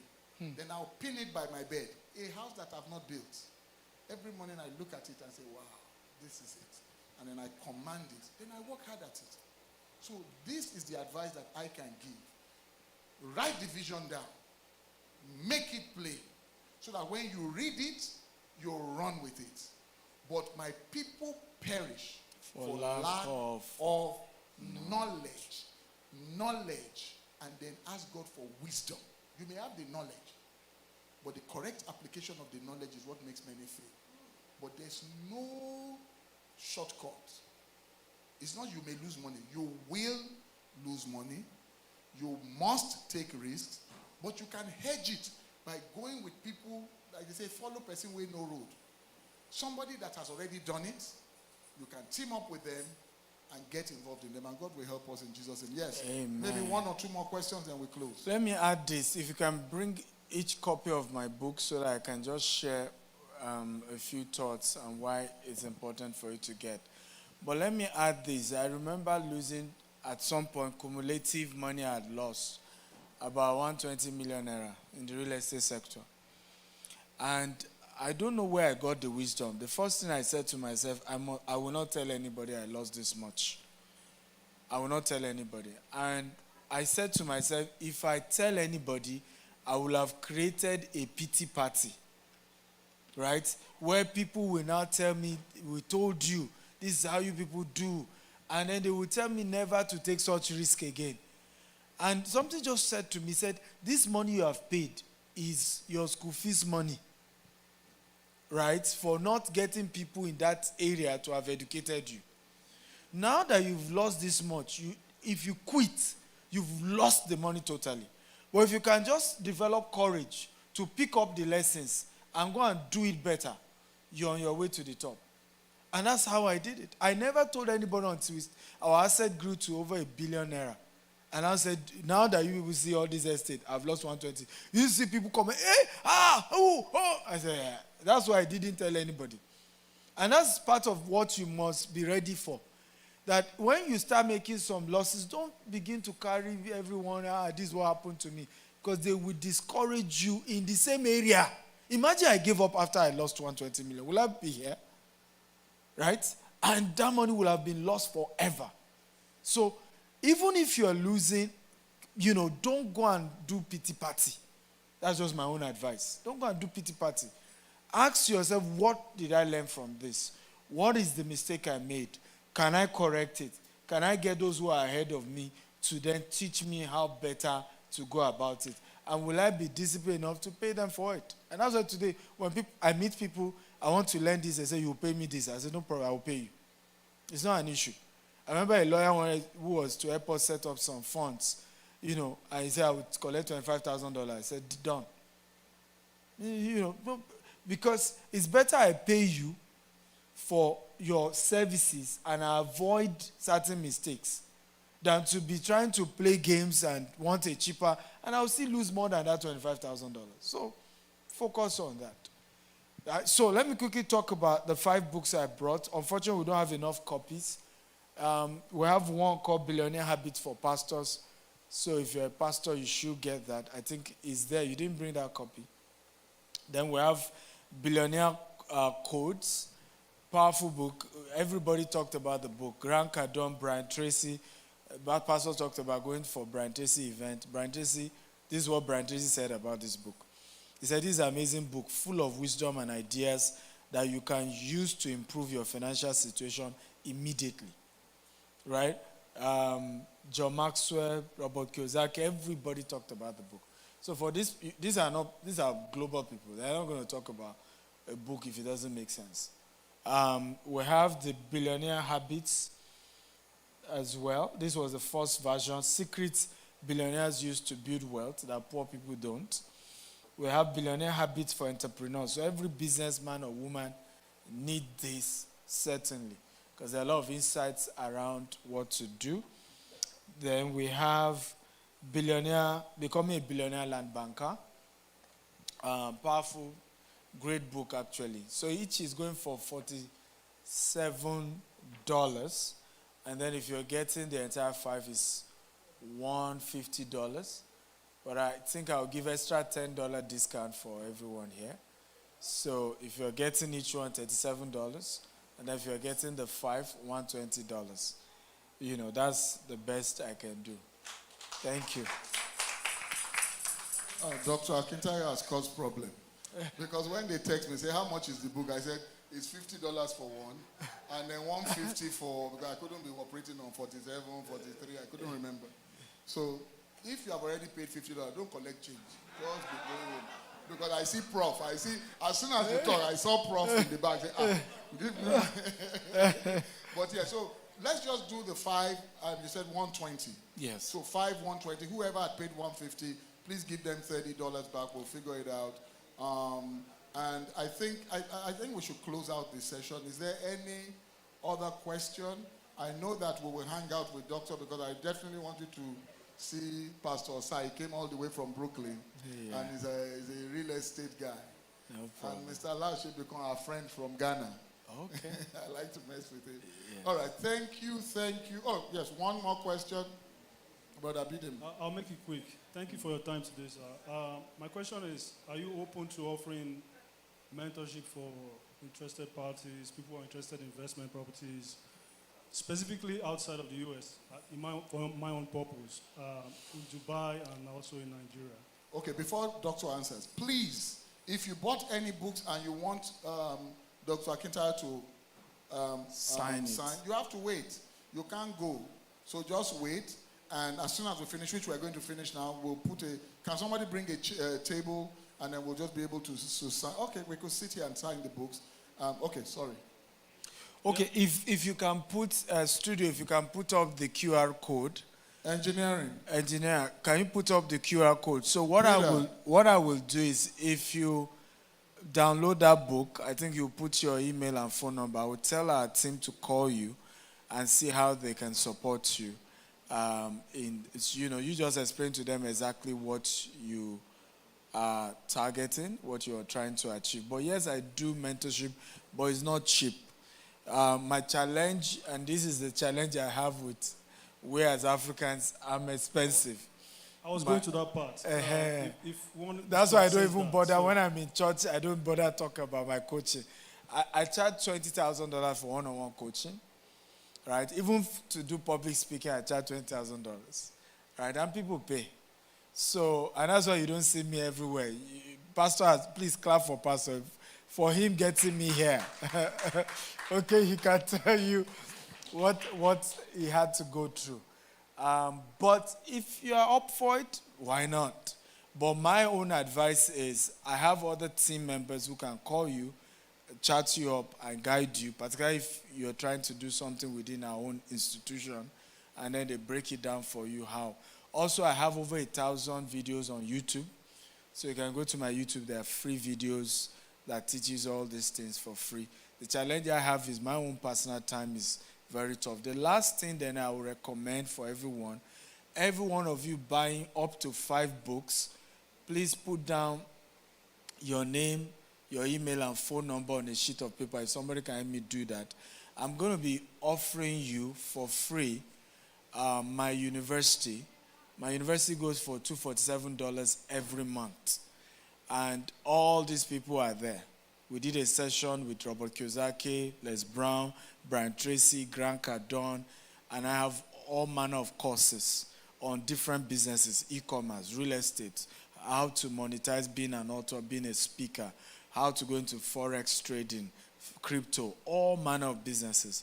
So the university is a powerful tool, but I'll be giving those of you who buy up to 5 books for free. It's $247. You get 1 month free access. So at least start there. If I tell them, even if you are doing my one-on-one, that's where I ask you to start. Because with that, you will go through courses, you will write quiz, you write exam, and you can start the journey. So by the time you are trying to do one-on-one, you've started. It's not like we're starting ABC with you. Does this make sense at all? Thank you. Beautiful. Thank you very much. Training. I don't call it expensive. I call it what can you afford to do. It's either you decide to stay where you are or you want to build up. So once again, I want to thank Dr. Akintayo. Thank you, Let's sir. put our hands together. I want to thank all of you. And I also, while I'm thanking you, I'm telling you that this opportunity that we had, I even hate the fact that we have to rush it, but I'm also mindful of his time and respectful of his time. It's just grace. I would say it's Daddy Gio's grace, because he was here for United Nations General Assembly. He was here for the Forbes Award, and I was on the plane. I was actually in Morocco, and I was on Instagram. Then I looked at your profile again. I said, these people, when you contact them, they will never reply. So I just said, I would like to speak to you about some things. And the PA, while I was we were about to take off, they said we should come down from the plane, that the plane had a fault. Wow. As I came down, your PA's email just came in. Yeah. Then I kept replying him and replying. I said, well, anytime he's in New York. He said, he's actually in New York. I said, let's do Sunday. He said, he's traveling this Sunday. I said, don't worry, he won't travel. We will figure it out for Sunday. So let's put our hands together again. Thank you for having me. I would like us to I will take some photographs with him. If you want us to take a group photograph, that would be nice as well. Yes. Then we'll do the signing, and that will be it. So, Doctor, thank you so much. Thank you for God having me. bless you. Thank you so much. You I'm have grateful. now become an official member of Citadel of Greatness. Hallelujah. So anytime you are in New York, No problem. extend the few minutes that you have to us No problem. at Citadel of Greatness, Greece. No problem, sir. Thank you.